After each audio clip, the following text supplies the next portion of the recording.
In this video, I'm going to show you how to replace the front struts on this Honda Civic. If you need these or any other parts for your car, check us out at oneauto.com. Let's get started.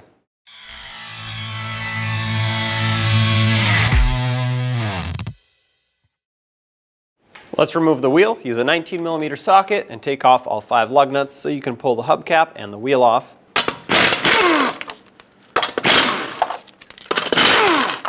Take this off. If you don't have a hubcap and a steel wheel, it'll just be an aluminum rim. And take the wheel off.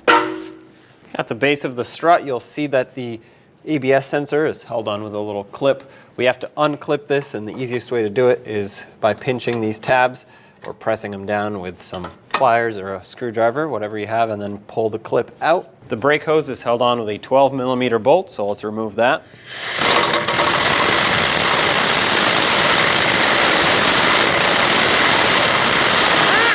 There we go. Try to be gentle with these because often they break. This one's reusable. Pull the brake hose off. And then there are 2 bolts that hold the strut onto the knuckle. One here and one here. They go rear to front, so we're going to have to remember that because they have to go back the same way they come out. I'm going to use a 19mm socket on the nut side and a 17mm wrench to hold the bolt from spinning.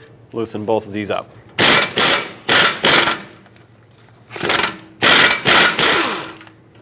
This spins, and that's great because sometimes they get stuck in here. I'm going to leave the bolt in on this one because I'm using a power tool. It's easier if I just come in with a socket on the 17mm bolt and hold the nut with a wrench, otherwise the caliper is going to be in the way.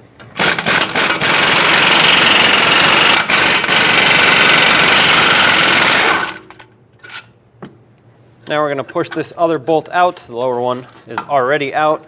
Be careful with your CV axle because the inner joint can separate. So when you pull these apart, don't pull too far. Make sure everything else is clear.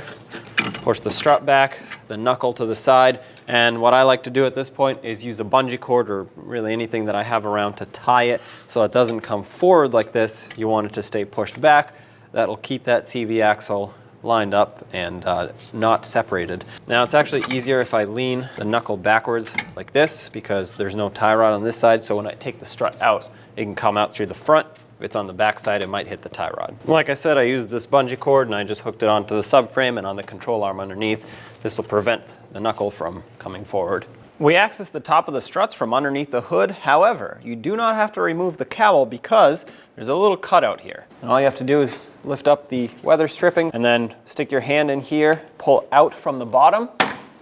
This will come out, and there is the top of the strut. Now use a 14mm socket or wrench. Get in here with whatever tool you can, break these free, and remove all of the hardware.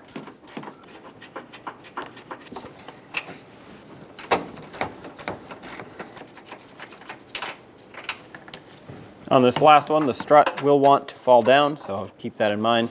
As you unthread it, when you get to the last couple threads, you're going to want to support it.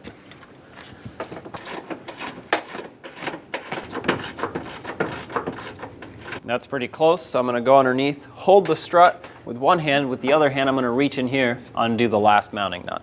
Push it up so that the mounting nut can be released, otherwise there's pressure on it and it won't unthread.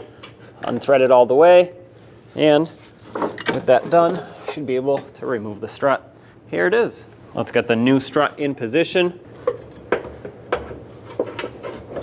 Up at the top, you can see that the 3 studs have to line up with the hole before it goes through. There we go. And then just install the mounting nut on the easiest to reach stud. There we go. Thread that on as much as you can by hand. That'll hold that strut on, and now you can start in the other 2.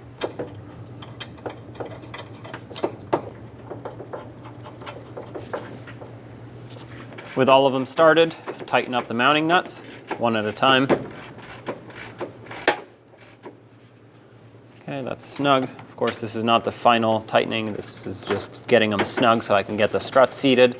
I will be coming back to torque these, but the thing is we can't torque them until the end. There needs to be pressure from the strut and the vehicle upwards on this so you can correctly torque this down, so that'll be the last step. But of course you want it to stay bottomed out and nice and snug until then.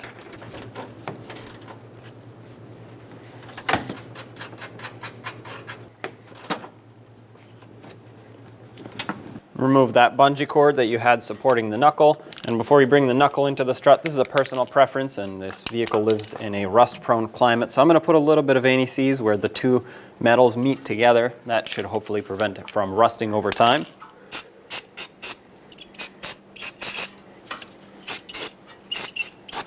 Bring these two together and line up the two bolt holes. These bolts are in great shape, so they're good to reuse. Sometimes they rust out and you'll want to source new ones. And remember to install these correctly. They went back to front.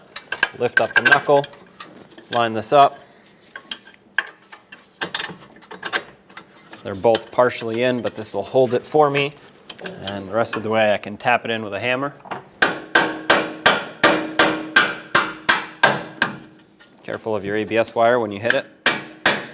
Let's snug these up. There's no camera adjustment on this setup, so I'm just going to tighten them up as is. Usually when there is camera adjustment, you want to push the knuckle inward. Tighten up the lower one. 67 foot-pounds is the torque for both of these. I'm going to hold the mounting nut so it doesn't spin on me.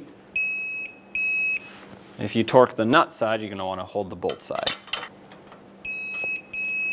All right, let's reattach the brake hose bracket with this bolt. I put some anti-seize on this as well. Snug that up. If you're able to torque this, 16 foot-pounds. And don't forget the ABS bracket. Click that back in. Let's get the wheel back on. If yours had hubcaps, make sure you line up the little cutout with the valve stem when you install the hubcap. Press that on. Put back all 5 of your lug nuts, snug them up in a cross pattern, and also in a cross pattern, torque them to 79 foot-pounds.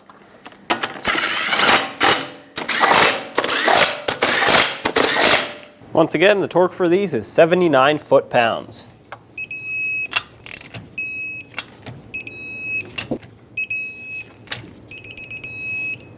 Double check them.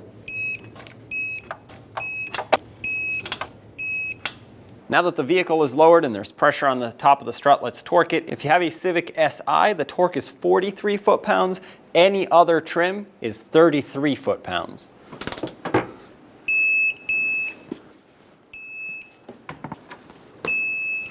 All right, install this cover.